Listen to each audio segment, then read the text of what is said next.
Well, hello everyone. It's me again. It's about 7:40, so it wasn't too terribly long of a shift. I actually had McDonald's for dinner and I ate it in the car. I was so freaking hungry and so freaking tired. And I am just completely burned out. I don't know why I think it's just been kind of a long week. Luckily, I have a late shift tomorrow, so maybe I can sleep in and I don't know, we'll see. We'll see how that goes. Anyhow, so we're still kind of talking about the election a little bit. And, I talked a little bit about why Trump won. I talked a little bit yesterday about why I think it's not the end of the world. But there are concerns, and I want to talk first and foremost about probably the first concern that I have, the one that sort of, strikes me first, and that is, what will Trump do with the Supreme Court? Right now we have 8 justices, which means there's no tiebreaker if they do 4-4 splits. Then it kind of gets kicked back to the lower court ruling. So the Supreme Court isn't too terribly effective right now. And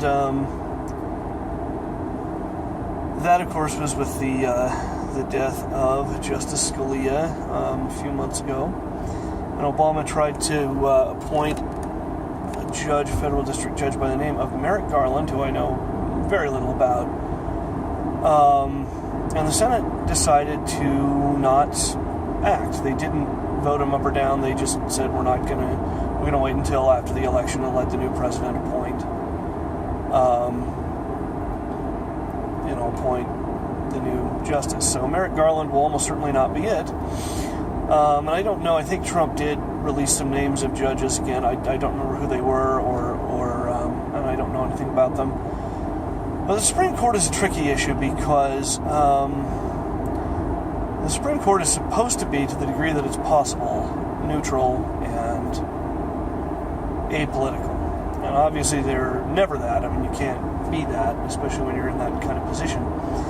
But that's what the court is supposed to do. And I think a lot of people on sort of Trump's side of the aisle want to see judges in place that will rule the way they want rather than according to the law, as it may be. And there's a tendency to talk about the Supreme Court in terms of the liberal wing and the conservative wing. And that's not really fair.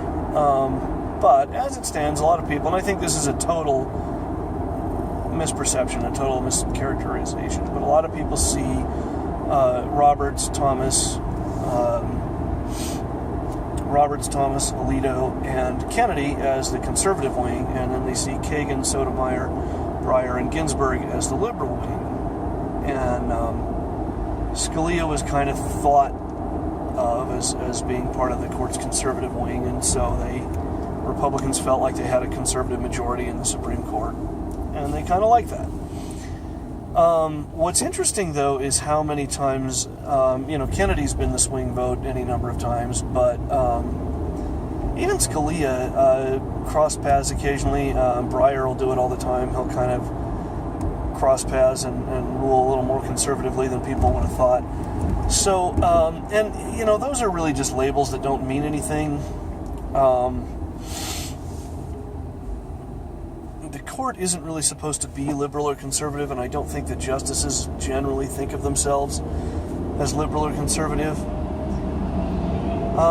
This came up in 2004 when it was pretty clear that President Bush would get to appoint, probably a couple of justices. And somebody asked him about Roe versus Wade and the importance of it or what he thought about it. And he gave one of the most brilliant answers he's ever given. He just said, what you're asking me is if I'll have a litmus test for anybody I appoint to the Supreme Court, and the answer is no. And that was the right answer. That's kind of the answer they're supposed to give, even if we don't entirely believe them, although, to his credit, I think Bush did a pretty good job. I think Roberts and Alito have been pretty, apolitical. They've been pretty consistent about ruling according to the law as they see it, according to judicial precedent. Trump has pretty much said he's going to appoint pro-life justices, and that's kind of problematic because it isn't really. A justice isn't supposed to be pro-life or pro-choice. A justice isn't supposed to think that way. And during the Senate hearings, they judges are generally not supposed to answer questions about how they would rule in specific cases. Like, you can't ask a justice or a nominee to the court. You can't ask them how would you rule on Roe versus Wade if that was before you, because the answer inevitably really is it would depend on the merits or lack thereof of the particular case before them at the time, which sounds like kind of a cop-out answer, but it really is. That's the answer. You can't. The question is general. It's like, well, should Roe versus Wade be overturned? It would depend on the grounds. It would depend on the argument. It would depend on the merits of it. It would depend on the precedent around it. It would depend on a whole lot of different things. And Roe versus Wade is one of many important decisions that could be overturned or undermined by putting judges in place who have a political goal, have a political agenda. And Clinton, unfortunately, kind of said the same thing, only on the other side, that she would appoint pro-choice justices. And there again, that's actually one of the main reasons I voted for Johnson, because Johnson has always kind of maintained that the court needs to be neutral and objective. And that's really,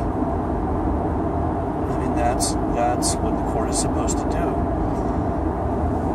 Roe versus Wade is a particularly problematic ruling for a whole lot of reasons, and I won't. I'm not going to sit here and pick apart Roe v. Wade. That's not really what this particular. I may do that at some point in the future, but this vlog is not here to do that. But there are other decisions by the court that have been less problematic and less controversial that the Republicans still don't like because they're not consistent with the Republican Party view. The most recent of those being, the Obergefell versus Hodges. I'm not sure I'm saying that right. Obergefell, I don't know, Obergefell versus Hodges, which was the case that legalized same-sex marriage, and it was a really tricky, and it was a 5-4 decision with, let me see if I can remember this. I think the people voting in favor were Breyer, Ginsburg, Sotomayor, Kagan, and Kennedy. And then the justices against were Roberts, Scalia, Alito, and Thomas, I think. And it was a really kind of interesting case and came out with some interesting opinions. But the trick is this. Obergefell is based largely on the same principle that Loving versus Virginia was decided on. Loving versus Virginia was the case in 1967 that said laws barring interracial marriage were unconstitutional. Now, those two are not obviously exactly the same. There's some significant differences between those two situations, but the legal principle involved is largely the same. And so you have a lot of Republicans pissing and moaning about Obergefell that then turn around and say, well, Loving was correctly decided. For example, Ted Cruz is one of these people. Sorry, I'm really tired and out of it, so if I'm kind of not being very articulate right now, that's why. Ted Cruz, somebody was asking him about Obergefell, and he said, no, it was wrongly decided. It was a bad decision. That should be left up to the states. And I said, well, what about Loving? He said, no, that's a matter of racial equality. That was correctly decided. Well, the problem is if, and like Justice Scalia kind of believed that, there's language. The court has said part of what due process is that where you have a reasonable expectation of privacy, the government can't just come in and take that away from you. And that within the context of marriage, they've ruled in a number of different ways, in a number of different cases, that there's certain things, particularly regarding what happens in a marriage, that the state can't regulate. And I'm oversimplifying that grotesquely, but there it is. Scalia didn't agree with that. Scalia said, that's nonsense. Due process means what it meant in 1868 when the amendment was ratified, and that's not what it meant at the time. And, whether you agree or disagree, that's kind of neither here nor there. But if you agree with that, if you say, well, due process has been interpreted way too broadly by the court, that's fine. You can agree with that. You can maintain that position, but then you sort of have to believe that Loving was wrongly decided. Whatever you think about interracial marriage, you sort of have to say, well, the Loving case was wrongly decided. And if you do, you would certainly believe that the Obergefell case was wrongly decided. But if you believe that Loving was correctly decided, if you believe that, yes, that marriage is kind of a private and personal thing, and that as part of due process, the state can't interfere with that, at least unreasonably. Obviously, there are certain things the state can do, but